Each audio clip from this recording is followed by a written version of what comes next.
안녕하십니까, 미정 권사입니다. 네, 오늘은 지난 시간에 이어서 열왕기상 3장을 들어가도록 하겠습니다. 열왕기상 3장은 지난 시간에 이제 솔로몬이 다윗의 그 유언을 받들어서 그의 나라를 이제 견고하게 해가는 그런 이야기들이 담겨져 있었잖아요. 이제 그 후에 펼쳐지는 일들이 3장에 담겨져 있는데, 먼저 그 솔로몬이 애굽의 그 바로의 공주와 결혼하는 이야기가 실려져 있어요.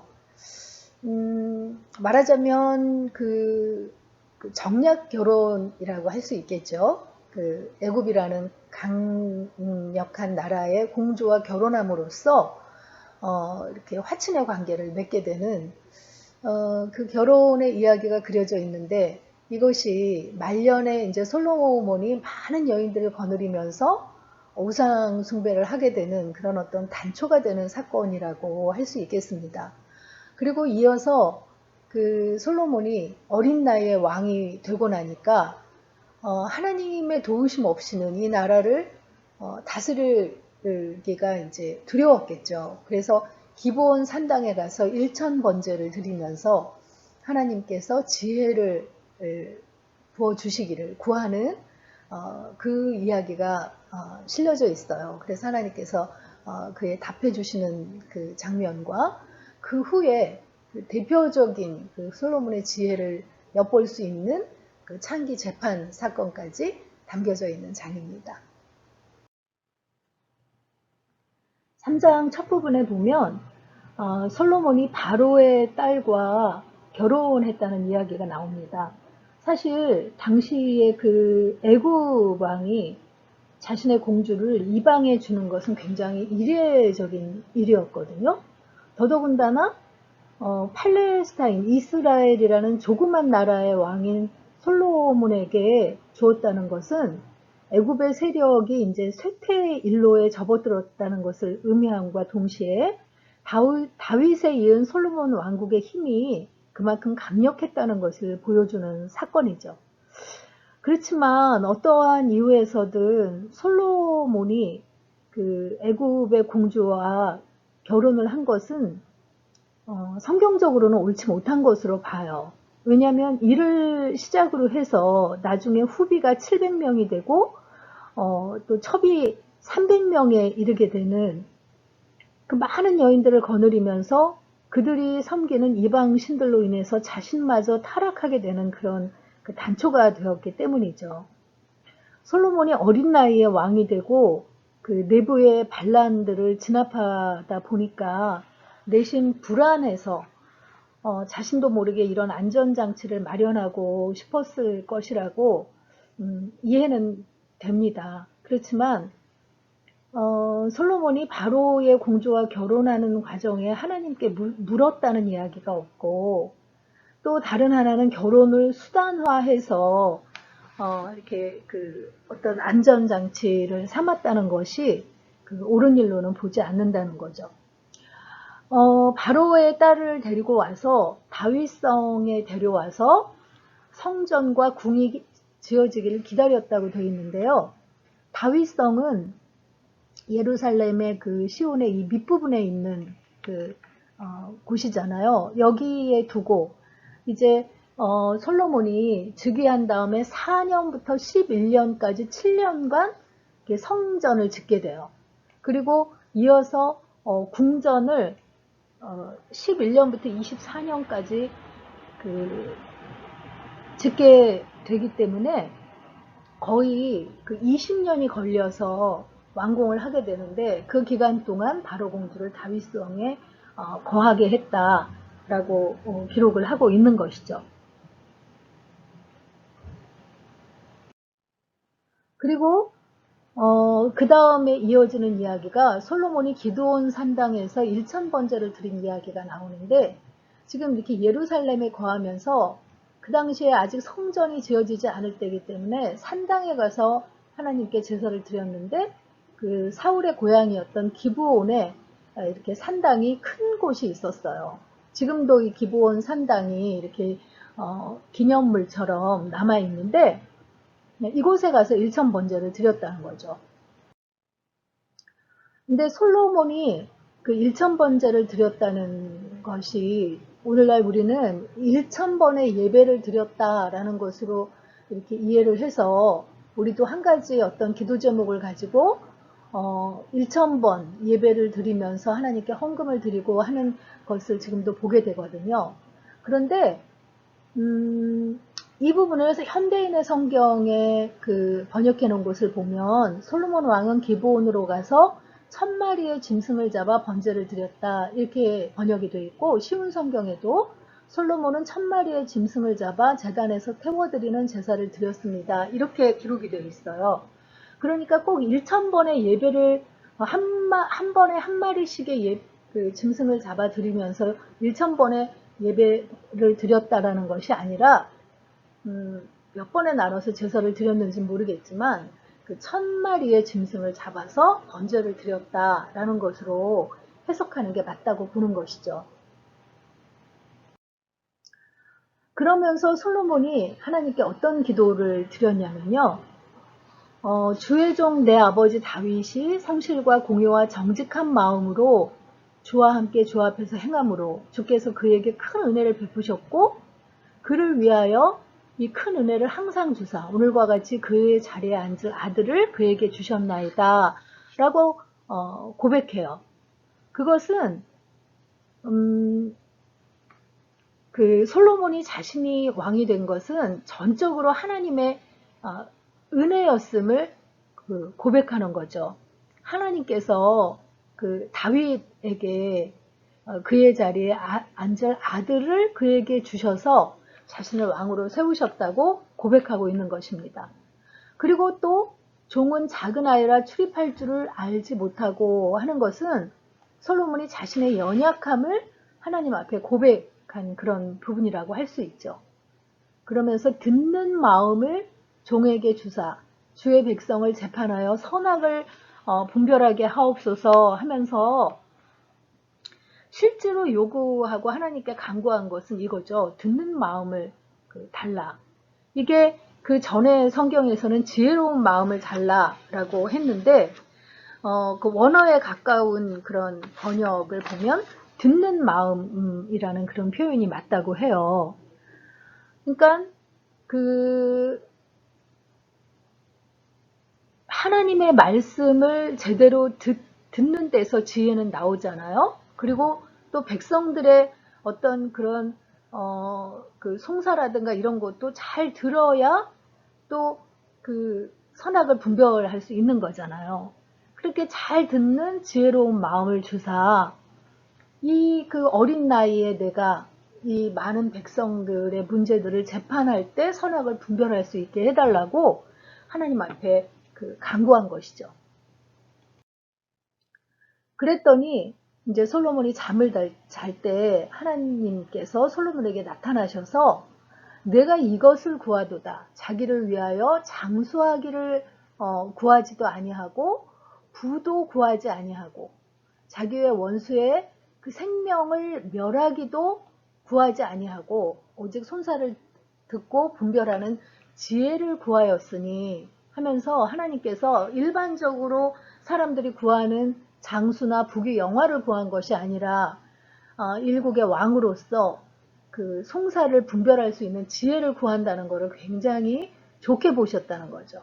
그래서 내 말대로 해서 내게 지혜롭고 총명한 마음을 주노니 내 앞에도 너와 같은 자가 없거니와 내 뒤에도 너와 같은 자가 일어남이 없으리라.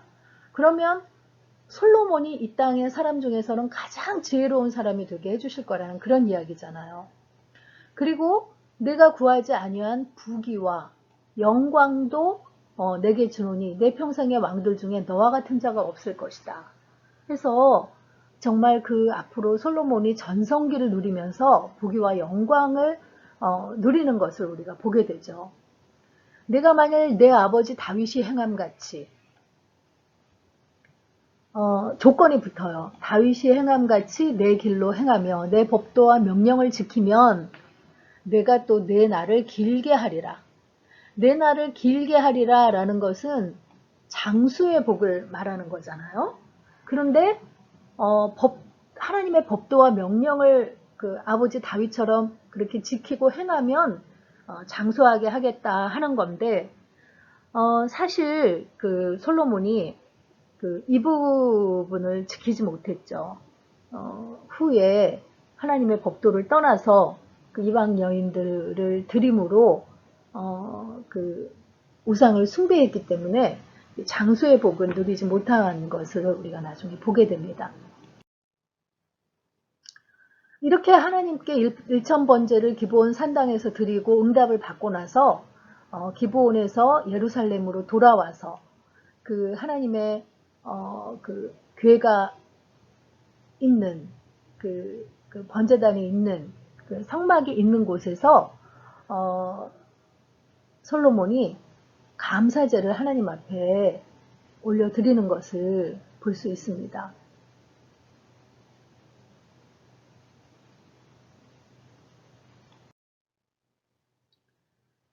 그리고 이제 창기의 재판 이야기가 나오는데, 우리가 보통은 그 하나님께서 이렇게 전에도 없고 후에도 없는 정말 가장 사람 중에서 지혜로운 지혜를 솔로몬에게 주신 그 증거로 이 창기의 재판처럼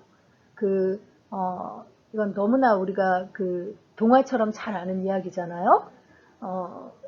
자신의 아이를 깔려 죽이게 하고 옆에 그 창기의 아들을 자기 아들인 양 해서 그것 때문에 솔로몬 왕 앞에까지 그 재판을 받으러 왔다가 솔로몬이 그 아이를 반으로 잘라서 나누어 주어라 하니까 진짜 엄마는 저 여인에게 주라고 하고 가짜 엄마는 내 것도 되게 말고 저 여인의 것도 되게 하지 말라고 하는 걸 보면서 진짜 엄마에게 주라고 하는 그런 지혜로운 재판의 이야기는 너무나 잘 알고 있어요.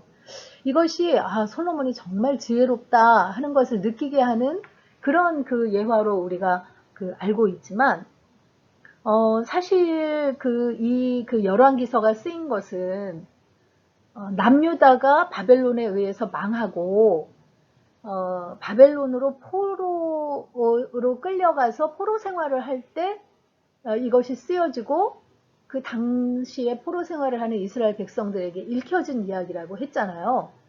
그래서 그 자식을 잃은 창기, 그 창기가 어느 날 자고 일어나 보니까 자기 아들이 없어진 거예요. 그때 처음으로 그 아들을 잃어버렸잖아요.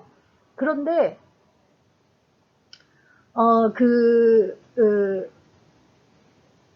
아들이 옆에 다른 창기가 데리고 가서 자기 아들이라고 우기는 걸 보고 송사를 하러 갔는데, 이렇게 반으로 잘라 나눠서 갖게 하라는 그런 재판을 받고 볼 때 엄마의 마음이 얼마나 불붙듯이 뜨거웠겠어요. 그러니까 아니라고, 내 아들 아니어도 되니까 저 여인에게 주라고 하는 진짜 이 아이의 엄마인 그 창기의 그 마음이